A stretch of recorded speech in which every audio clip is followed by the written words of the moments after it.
Hi friends मु अवनी प्रधान मुझे स्वागत करुच्ची माँ जोगमाया अवनी प्रधान यूट्यूब चैनल को। आज आम जाना तंत्र रे पेचा साधना।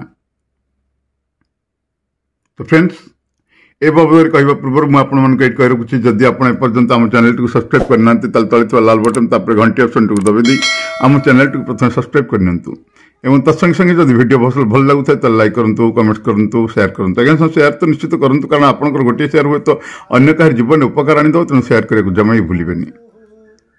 एवं तत्सहित मुझे कह रखुच्छी जदि यही मानसिक ठाकुराणी माँ जोगमाया को निज गृह प्रतिष्ठा करने चाहते फैक्ट्री कि व्यवसाय स्थल प्रतिष्ठा करने चाहते सहित महालक्ष्मी जंत्र प्रतिष्ठा मदंग प्रतिष्ठा गृह किलन गृह होम गृह दशा खंडन ग्रह दशा खंडन गृह किलन यह सब जदि आम मान पंडित मान द्वारा करने चाहते दि जाइए नंबर आम सहित जोगाजोग करेंगे।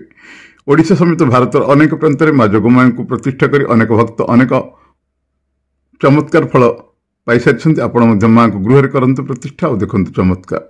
ताले आसन फ्रेंड्स जानिबा तंत्र रे पेचा साधना।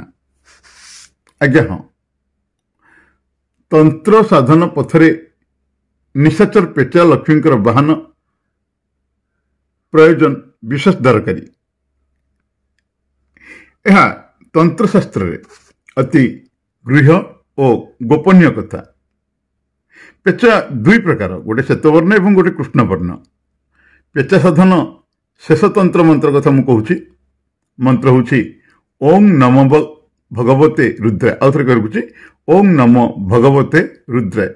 यही मंत्र को सुदर्शन रे पवित्र भाव में बसी मात्र प्राणवयुक्त करी 108 बार जप करिले मंत्रटी सिद्धि होता है। यही मंत्र सिद्धि करी आपण तापरे पेचा अन्वेषण करिवे।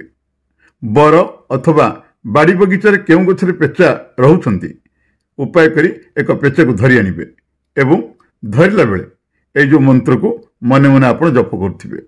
पेचा को आनी निज घरे आबद्ध करी रखिबे। तापरे तंत्रर जे कोनसी क्रिया साधन खूब गोपन और सावधान रे होइथाय तेणु सेमति करिवे। अन्य कहीं जेपरि जानि न पारंती सेथिपय मध्ये सावधान हेबा साधकर कर्तव्य।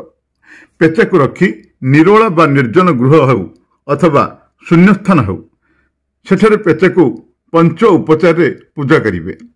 पूजा परे पेचार पक्षी बा पर उपरे हाथ रखी जो मंत्र मु कही से मंत्र को आपण 21 थर जप करिवे। मंत्र ओं नमो भगवते रुद्राय। यही मंत्र को आपण कौन करिवे ना 21 थर जप करिवे।